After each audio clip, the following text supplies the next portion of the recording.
Tiba-tiba lagi pengen cerita horor yang penakut, di skip aja. Udah lama kali aku nggak bacain cerita horor sama kalian kan, dah duduk kalian manis-manis di situ.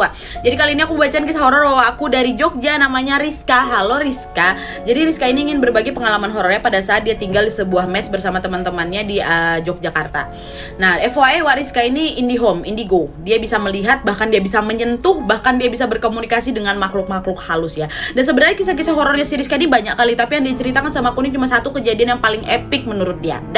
Jadi kisahnya, waktu itu Rizka tinggal di sebuah mes. Jadi rumah gitu, rumah yang diubah jadi mes di Yogyakarta itu bersama 6 orang temannya. Pada saat itu di hari pertama, entah kenapa waktu lagi kumpul-kumpul sama kawan-kawannya sore-sore nih, dia tuh si Rizka dia bawaannya kayak pengen ke arah belakang rumah gitu, nggak tahu kenapa. Akhirnya karena penasaran dia pergilah ke belakang, tepatnya ke dapur. Waktu di dapur dia tengok ada jendela besar kali ditutup sama horden warna abu-abu udah lusuh. Dia buka, betul aja. Waktu dia buka, dia lihat ada sosok anak kecil berdiri di pekarangan belakang itu. Kecil berdiri, mukanya sedih, sendu kali rambutnya acak-acakan katanya. Sendu, terus tangan anak itu nunjuk ke sebuah tanah di area belakang rumah itu. Udah takutlah si Rizka nengok ini kan ditutupnya horden itu. Baliklah dia lagi ke teman-temannya, tapi dia gak ceritain sama kawan-kawannya itu, takut kawannya takut pula. Udah dia diam aja tuh. Kenapa tuh ya? Dah, itu hari pertama.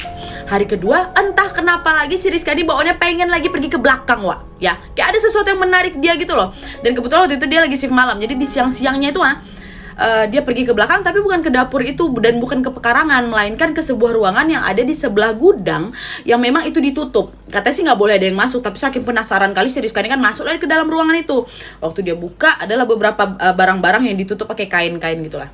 Belum lagi dia menelusuri ruangan itu, tiba-tiba kakinya kayak disliding orang gitu, terjatuh, telentang ke belakang gitu. Dan pada saat dia telentang, dia tengok ada sosok tentara Nat, katanya bajunya masih lengkap, berseragam lengkap, ada topinya, bahkan ada lencananya. Mukanya pucat kali, matanya sipit katanya. Dan dia sambil kayak ngomong sesuatu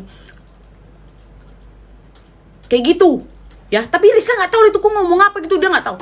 Rizka bengok aja nengok kan. Waktu dia lihat keseluruhan sosok itu, barulah dia perhatikan ternyata tentara itu kakinya cuma satu. Kakinya cuma satu. Dan pada saat itu Rizka tiba-tiba pingsan Rizka ini. Dan bangun-bangun dia udah ada di kamar temannya. Pikir si Rizka ini kenapa nih, tadi ada sosok anak kecil itu nunjuk ke arah mana. Terus ada tentara yang mengucapkan sesuatu, tapi aku nggak tahu ini ada apa nih berdua ini. Dan Rizka tunggu aja kan, ya udahlah besok aku tunggu, paling mereka minta tolong lagi, entah mengapain lah gitu, seolah-olah paling nanti mereka akan berkomunikasi sama aku. Ditunggu hari pertama, hari ketiga nggak ada, hari keempat nggak ada, hari kelima sampai berbulan-bulan nggak ada Tapi tiba-tiba nih ya, pada suatu malam Rizka sampailah akhirnya di suatu malam setelah berbulan-bulan nunggu nih ya, si adek itu datang ke kamarnya Rizka bersama temannya. Dia duduk di sebelah lemari Nah terus si Rizka nyamperin lah, kan dia bisa berkomunikasi. Dia bilang hai, kata si adek itu. Ngapain kamu di sini? Seharusnya saya yang tanya ngapain kamu di sini, kata adek itu. Diam si Rizka kan. Aduh. Terus tiba-tiba adek tuh ngangkat tangan dia nunjuk ke arah tanah tuh lagi. Apa tuh, kata Rizka? Itu rumahku, katanya. Oh, diam kan Rizka? Aku nggak tahu. Aku lahir tahun 1934. Aku nggak tahu gimana.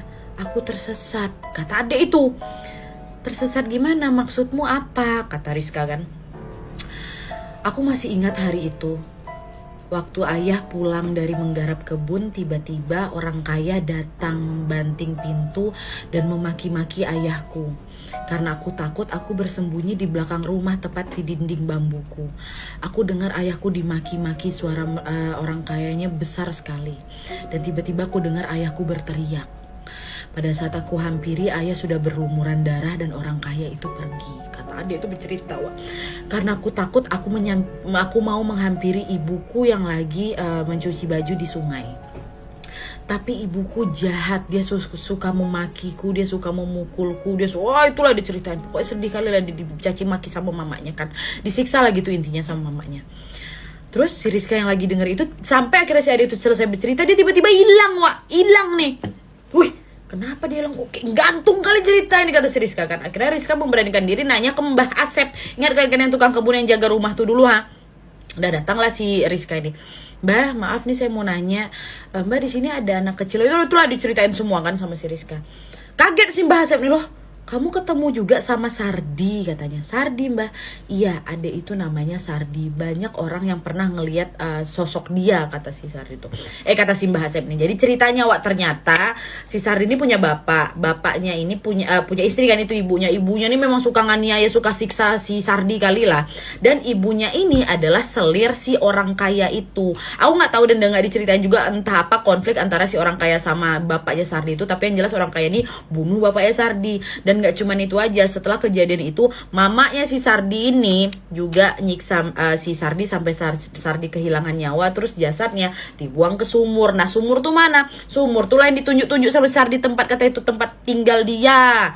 Nah makanya di situ banyak kali orang yang mau tinggal di rumahnya tapi nggak bertahan lama, pasti selalu diganggu sama sosok Sardi tua gitu. Kasihan ya. Innalillahi wa inna ilaihi raji'un. Al-Fatihah buat Sardi. Nah kisah